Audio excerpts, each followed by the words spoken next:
خلیفہ ہارون رشید نے امام مالک سے نبی اکرم صلی اللہ علیہ وسلم کی شان میں گستاخی کرنے والے کا حکم دریافت کیا، اور یہ بھی کہا کہ بعض علماء عراق نے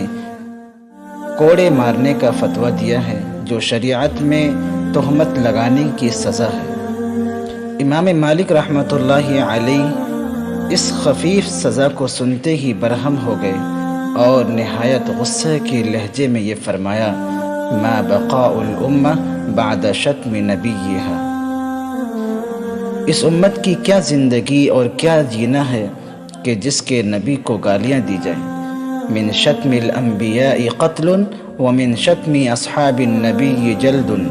جو شخص انبیاء کرام کو گالیاں دے اس کو قتل کیا جائے، اور جو شخص صحابہ کرام کو گالیاں دے